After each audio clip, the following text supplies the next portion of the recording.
Finally দেখো বন্ধুরা, এটা হচ্ছে করলা বাগান। আর এইখানে দেখো করলা হয়েছে, আর আমার দিদিভাই করলা বাগানে গিয়ে ঘুরছে। তো এই দেখো বড় বড় করলা হয়েছে, কেননা এখনো সেরকম বড় হয়নি, কারণ আমার যে কাকু আছে যার করলা বাগান, সে কালকে তুলে বিক্রি করে দিয়ে এসছে বাজারে।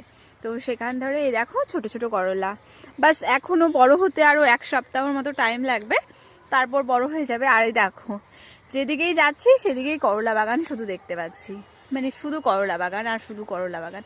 এই দেখো করলার নিচে দেখো মিষ্টি কুমড়ো গাছ লাগিয়ে দিয়েছে, কারণ করলাও শেষ হবে, মিষ্টি কুমড়োও শুরু হয়ে যাবে। তো আমার দিদিভাই দেখছে, এই দেখো। কিছু বলতে চাস?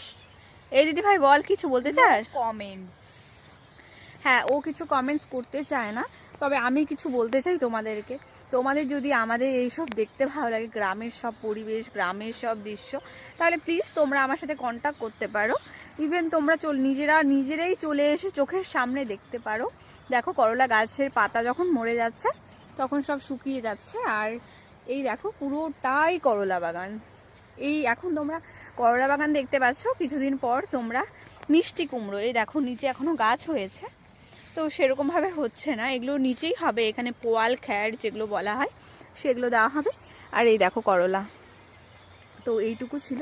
চলো টাটা, বাই বাই। আমাদের পেজটাকে ফলো করো আর এরকম নতুন নতুন সুন্দর সুন্দর ভিডিও দেখার জন্য।